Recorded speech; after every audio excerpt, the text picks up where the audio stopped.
Yeah, the range of patients we use this with, where I see the value, particularly in our center. I think there's other uses for this, but I think that the key in an outpatient orthopedic practice, I think there's 3 areas that we can look at.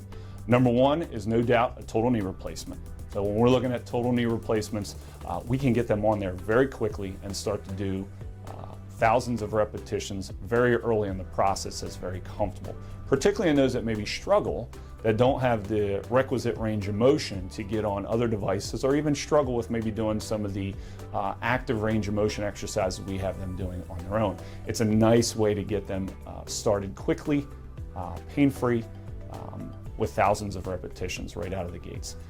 Also, osteoarthritic patients. In a lot of cases, that's why we have these silver sneaker programs. You know, we have a lot of arthritis foundation pull-based programs that can't tolerate a lot of land-based therapy just because it's so painful to move, but we know the value of movement itself. We don't want them to be sitting around not doing anything, but pain can be crippling and they don't want to do anything.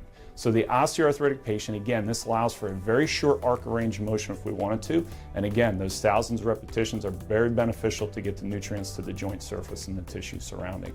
So I think that's last, or that's the second. The third patient that I think this is of value with is that apprehensive, painful, high-tone individual, whether it be a trauma to the knee, whether it be a post-surgical. This is a great way to start to get them to move, because the more that we can get them to move, we know there's a reflexive inhibition of that tone aspect that allows it to free up. And from there, that's where it takes us into more functionality. So the bike certainly is one aspect that doesn't necessarily say that they're going to be able to walk or go up in stairs better. But what we have found is that that's the case.